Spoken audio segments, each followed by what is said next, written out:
ba makipiesta? Naku, syempre kami rin. Kaya excited kami this morning dahil makikipiesta tayo. Oh yes! Classic. Sumanda na kayo sa higanteng saya ng Higantes Festival ng Angono Rizal! Ganyan lang talaga sila, ah? Diba? Oo.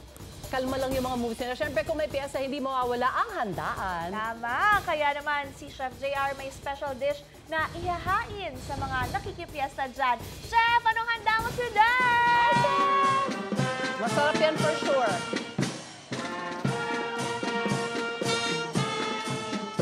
Yes! Magandang umaga sa inyo lahat. Ulit dito sa Angono Rizal kung saan nga isi-celebrate natin ang Higantes Festival. Puno-puno ng kulay at saya ang ating umaga. Kita-kita nyo naman meron dito mga Higantes Festival. Souvenirs pasalubong sa mga dadayo at makikisaya dito. At sa likod nga, if napapansin nyo, meron tayong mga Higantes na kasama. Yung mga Higantes na yan ay gawa ng mga lokal dito sa Angono at sila nga ay gawa sa paper mache dahil kilala ang bayan na to sa pagiging art capital of the Philippines. Pero bago natin busugin ang inyong mga mata, bubusugin natin muna ang inyong tiyan. Kaya kamustahin natin ating mga kapusong kasama dito.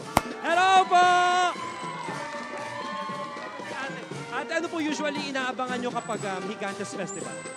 Parade po, tsaka po yung mga pagkain at tsaka po yung mga parada. Parada talaga naman kasi makulay at tsaka ang saya-saya dito, no?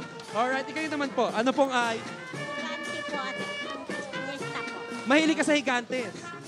Opo, dahil makulay nga. Pero ito, maliban sa inaabangan mo yung Higantes Parade, pagkain naman, tuwing piyesta, anong inaabangan natin? Caldereta po. Kaldereta, ano kung sarap naman yan. Kaninong recipe ng kaldereta ang inaabangan mo? Kay Chef! Okay, syempre, naku, masarap ang kaldereta kahit anong lutuin ni Chef. Yun po, kayo, ano pong inaabangan yung pagkain tuwing piyesta? Caldereta. Kaldereta din, oo. Oo, pero di ba yung mga kaldereta, kalasan lang yan yung mga menudo, apretada, isa lang lahat yan eh. Ako, perfect na perfect ang cravings nyo ngayong umaga mga kapuso dahil si Chef JR may inihandang masarap na dish. Tanungin natin si Nanay. Nanay, kayo, anong inaabangan niyo usually kapag ganitong Higantes Festival?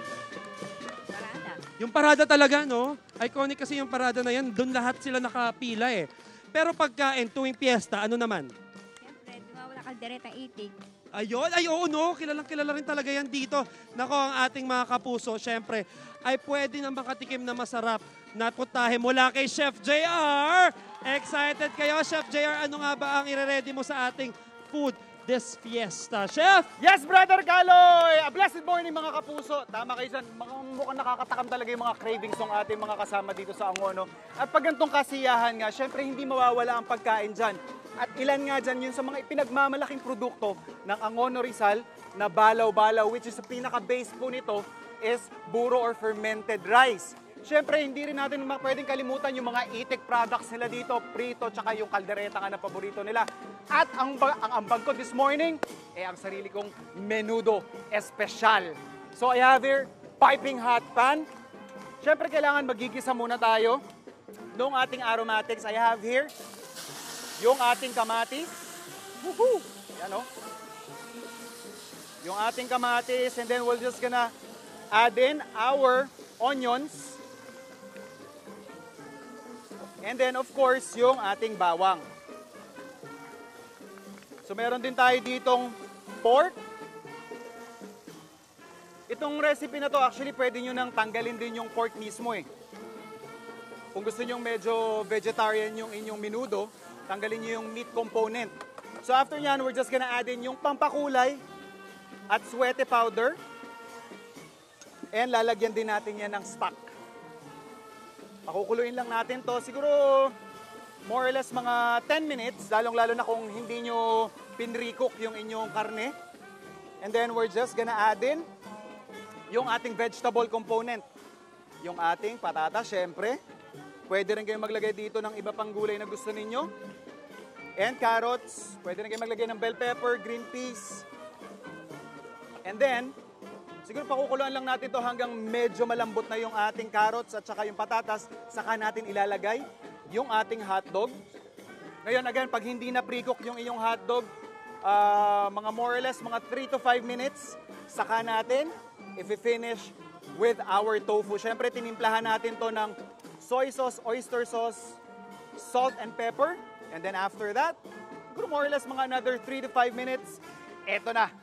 Yung ating entry sa kasiyahan ng Angon. At syempre, patitikiman natin yung ating mga kapuso dito na kanina pa nahirit ng kaldereta. Naku, buong Ayan, bango, chef! Ay, ito. Ayan o. Ano nga? Nakita nyo naman yung luto ni chef. Ano ang paborito niyong putahe? Ba't kanina puro kaldereta? Naku, kasi nakita nila yung putahe parang pareho daw sa kaldereta. Pero alam mo naman, Parehong chef, di ba? pula. Pareho yan. Pareho, ang mga yes. ingredient. Tikiman time, tikiman Ito time. po, tikiman time. Ito, ayan po. Sana pumasa sa ating mga kapuso dito sa Angono Rizal. Naku, syempre, pagmamahagian ko kayo, ma'am.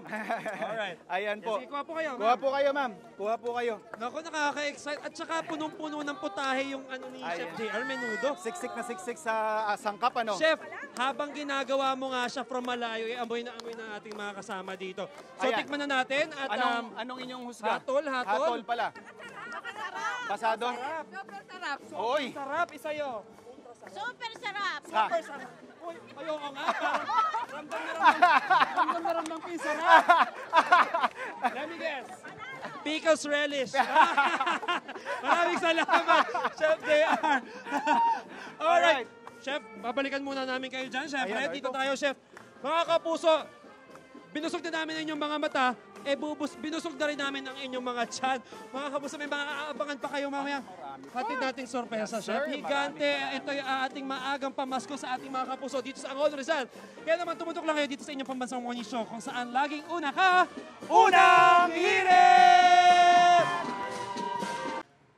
Ikaw, hindi ka pa nakasubscribe sa GMA Public Affairs YouTube channel? Bakit? Mag-subscribe ka na, dali na, para laging una ka sa mga latest kwento at balita. I-follow mo na rin ang official social media pages ng Unang Hirit. Salamat, Kapuso.